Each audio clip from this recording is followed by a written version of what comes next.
The first thing to do is get rid of the ring and chop away what we don't need. So we'll come just a bit further back from there, and the same the other side. And this side here with the lever on, it's actually got a bit of extra ring going across the inside that we don't need, so we can chop that right off there where it's joined.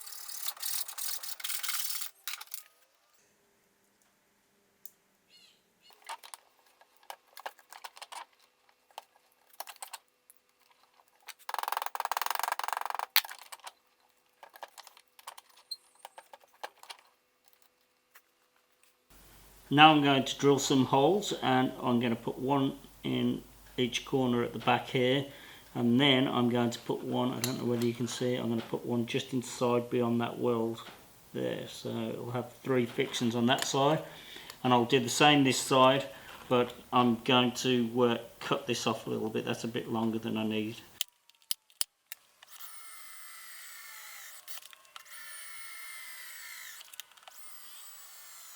We need to do something about this slot here. It would work with the slot there, but it won't work as nicely.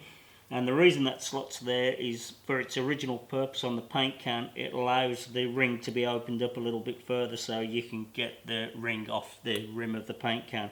So what I did on the one I used on my prototype, I've taken it apart now, is I just glued a block in there to stop the this part travelling any further. It just makes a pivot. So I've cut a little piece of wood there. That's a little bit of camphor laurel, and I'm just going to hot glue it in. That's all I did with that one, but probably you should do it with a bit of epoxy, but I think the hot glue will hold it good enough, and if it doesn't, then I'll deal with it later. So just put a bit of that in there.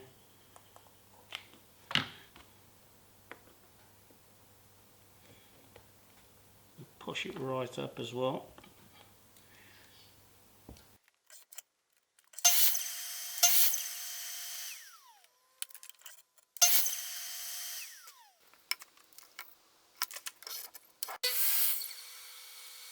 This is a piece of 1/2 inch plywood that's going to be the base, and that is 120mm by 85mm. And then next we have these pieces of hardwood, and these two will be a guide, and this will be the bar that slides in the middle. And these are just out of my scrap bin, so I haven't cut these down. I've just cut them to length, I should say. So that's 16mm by 12mm. Doesn't have to be exact, but something like that. And they're all cut out of the same stock. The length of them, that does matter, I suppose. That's 75mm for the guides, and the bar is 180mm. And then we have a cap. So now I just need to cut the cap. So if we push those together, we can get it. So I just need to cut that now.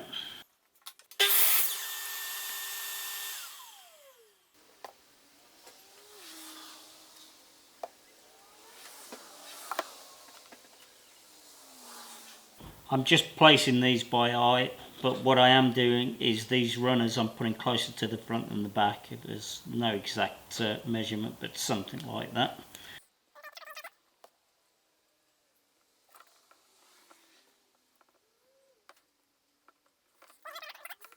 Just need to make sure that guide is nice and tight in there, and now I'm going to take it out carefully. And that should stay where it is, hopefully.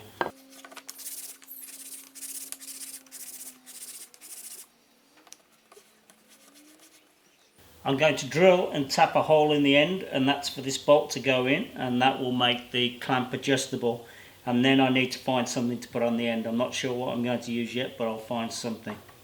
So I'm just going to eyeball the centre of the hole.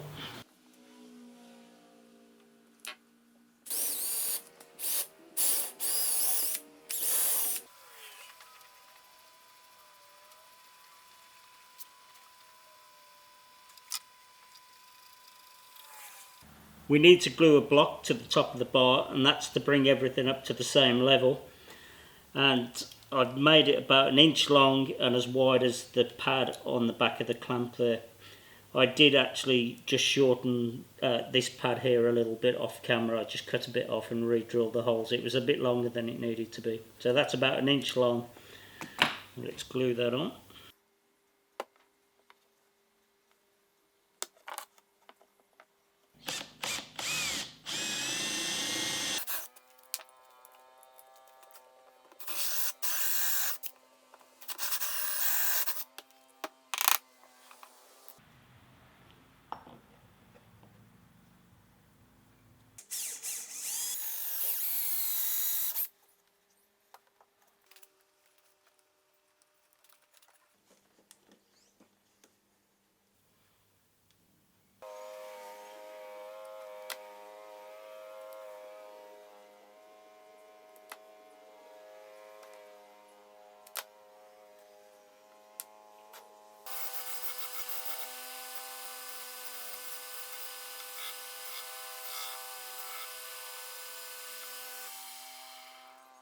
We're almost there. One little thing we have to do is we have to angle the back of this block here, and the reason we have to do that is if you imagine when this was on the paint tin, because it's in a ring, then these two pieces aren't exactly level to lock in. So to compensate for that ring, we've just got to take a little bit off this block here.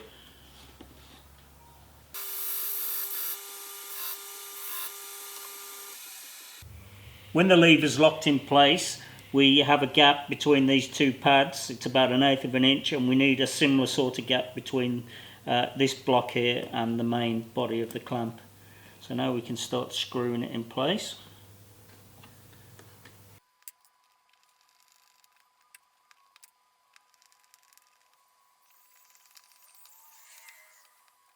I've used panhead screws on this side here, and I can't do that on this side because they'll interfere with the lever. The lever won't lock down properly.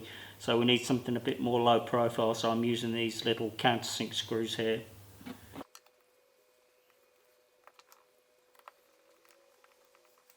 You could always epoxy this first as well, that's an option, give it a bit more strength, but I'm pretty confident this will have enough strength for anything I want to use it for.